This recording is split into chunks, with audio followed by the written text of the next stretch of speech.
Hello, I'm Bryan Wroten, senior reporter for CoStar News Hotels. I'm sitting here with Dana Jacobsohn. She is the Chief Development Officer of North America Luxury Brands and Global Mixed Use at Marriott International. Dana, thank you so much for being with us here at NYU. Always a pleasure to be here and always a pleasure to sit with you, Bryan. Well, thank you.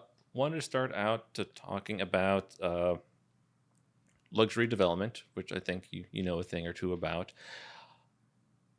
We are seeing luxury hotel performance, luxury hotel demand is doing quite well, I think puts it pretty lightly. But I'm curious, how does that work when you see the current development environment? How does the development of newer properties work to meet up or to keep up with the demand and the performance in this segment? So, we are focused on luxury development at Marriott, and it's not something new for us. Mm-hmm.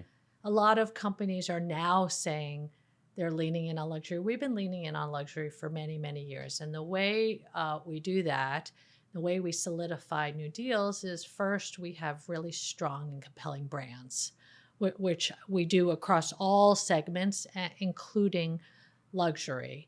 Um, and then we have similar to our residential business, we have a dedicated luxury team that allows us to perform well, develop the right hotels, and meet the needs of our owners and our customers. So when I say dedicated team, dedicated luxury development team, which I'm a part of, dedicated global design studio, a luxury design studio, luxury operations, luxury sales and marketing, luxury food and beverage.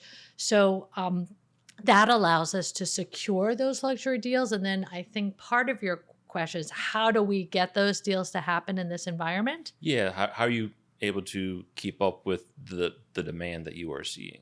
So to keep up with the demand, we have to offer our consumers the product they're looking for, right? And we have to offer developers the right opportunities so that the deals are economically feasible. So on the latter, with the developers, generally a luxury hotel project is co-located with residential. Mm-hmm. That helps the economics of the deal. So we have, as I said before, as I just said, best-in-class luxury brands coupled with this exceptional branded residential business. So that it helps us get the deals to deliver to our customers. And then for our customers, we just have to make sure that we're building what they want in the places they want, that we're finding new opportunities, new experiences for our, almost 300 million Bonvoy customers. As you're looking at growing Marriott's luxury portfolio, what is the path forward in terms of new development, new builds, and how big of a part do conversions play? Can you do conversions within the luxury space? That's a great question. Conversions are important to Marriott International in general, Sure. across all the segments, because the economics of a new build often are challenging. In the luxury space, it's no different. A conversion is exciting. We can take over very quickly. But the key is, for a luxury conversion, it has to be in the right location. And we have to find an opportunity where the product can meet our luxury brand standards. So I'll give you a couple examples that I'm really proud of. Yeah, please. So this year, we converted a hotel in Kapalua to the Kapalua Bay. Actually, it's called the Resort at Kapalua Bay. And following a renovation, it will be part of St. Regis Estates. So that one is coming soon. We are operating it now under a white label. Another one that we did is the resort at Turtle Bay, which is in Hawaii. That's affiliated with Ritz-Carlton. And another really special one is Pelican Hill Resort in California, which is going to be part of St. Regis Estates. So those are important, Yeah. right? Those are deals that enter our ecosystem, those conversions very quickly. We can provide this really special luxury opportunity for our guests. And as you look at the ability to, let's say, relatively quickly have a luxury property join Marriott's portfolio through conversion, I say relatively quickly. Well, just to Yeah. interrupt Yeah. you, Yeah. for example, the resort at Kapalua Bay was a project that happened very quickly and entered our system probably within, a couple months. So that's really exciting. Yeah. Actually, that is pretty fast, I think, on any scale. Yes. Yes.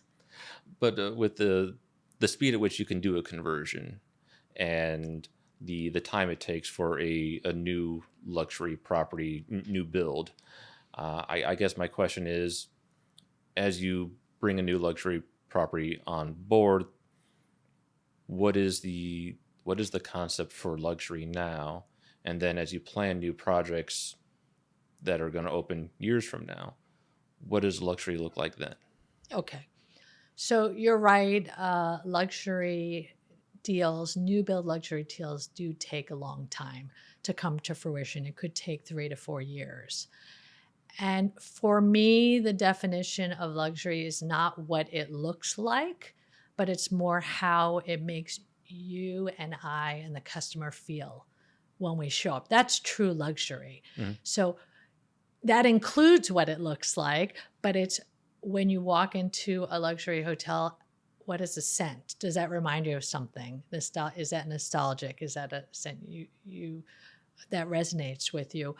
Um, what are the wellness? When I go into the wellness activities, how does that make me feel? Does that make me feel like I'm taking care of my body? Another example is like, how does the community in the lobby feel Mm. to me? So I think as we look ahead, we try very hard to be relevant to what is important to the customer at that time and place.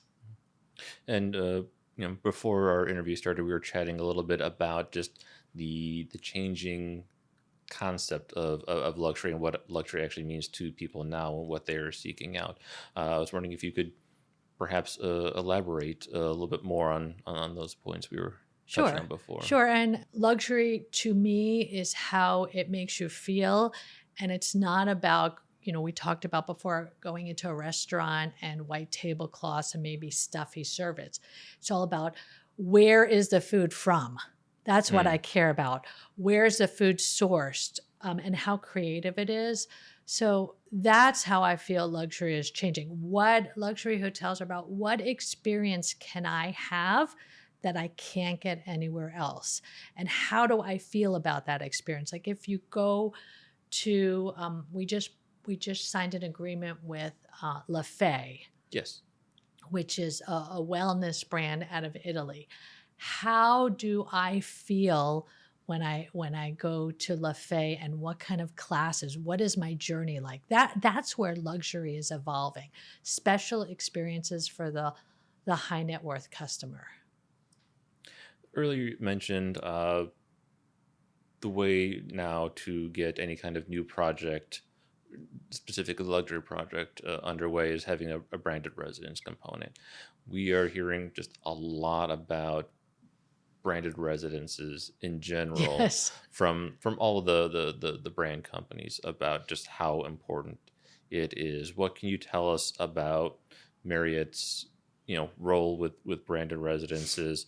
You guys hit a milestone with that last year, and uh, what is the path forward? We have been in the branded residential business at Marriott International for 25 years. That's a milestone we hit last year. And I'm really proud we are the largest in the industry with over 150 open properties globally and over 180 in the pipeline. And the reason that I know we're so successful is because we've got deep expertise in that business.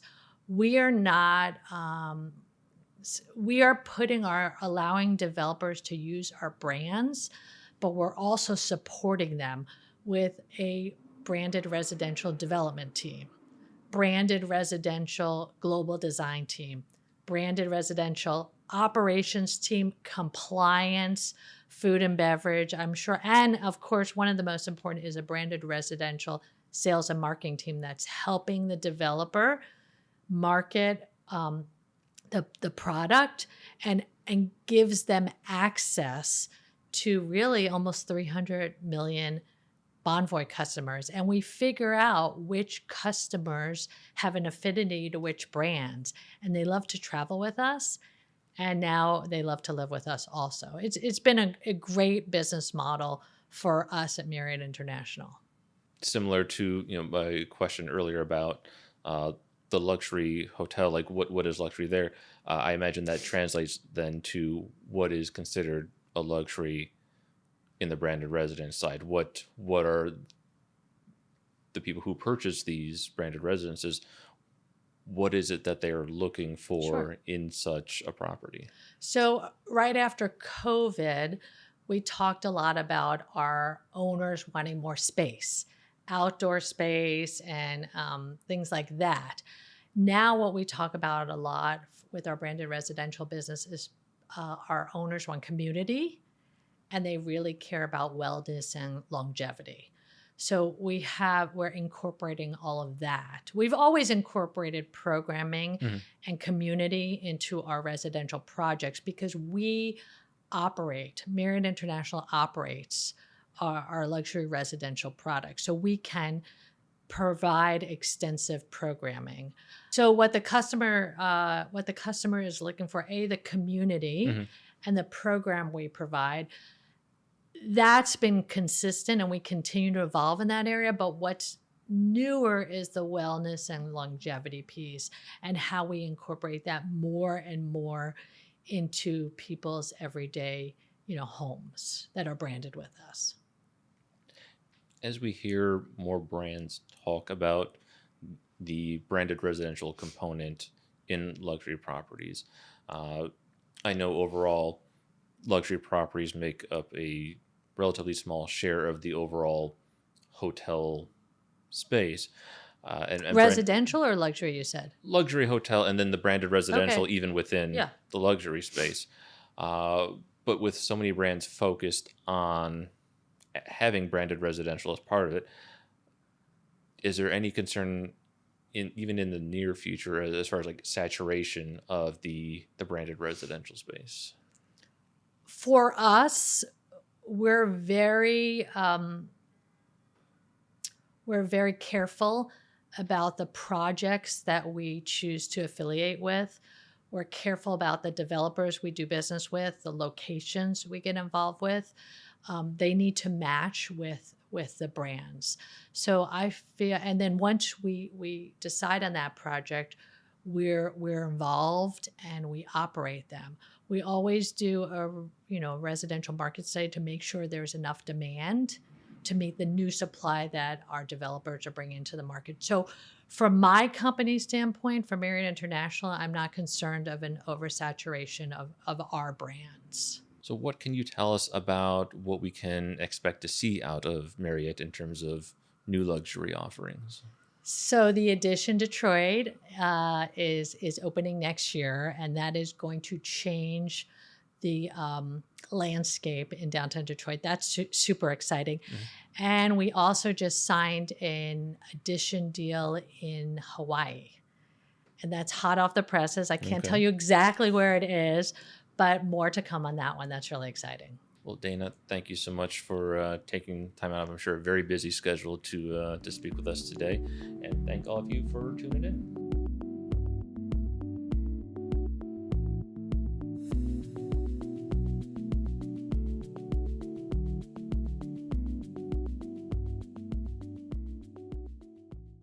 Hi, I'm STR's Isaac Colazo. And I'm CoStar's Jan Freitag. And together we are the data geeks behind Tell Me More, a hospitality data podcast work. Every month, we bring you a fresh take on the latest hotel data, insights into the travel trends behind that performance, and the big picture topics you should be thinking about. And we also don't mind getting into some good-natured disagreement from time to time. Hey, when Isaac and I start talking data together, anything can happen, and it usually does. Subscribe to the podcast on Apple Podcasts, Spotify, or wherever you like to listen. This episode of the CoStar News Hotels podcast was recorded on June 2nd, 2026 at the NYU International Hospitality Investment Forum by Meredith Sheridan and edited for podcast by Bryan Wroten. Head to costar.com/hotel news for more coverage from that event and more. You can find all our podcasts on Apple, Spotify, YouTube, or your platform of choice. Thanks for listening.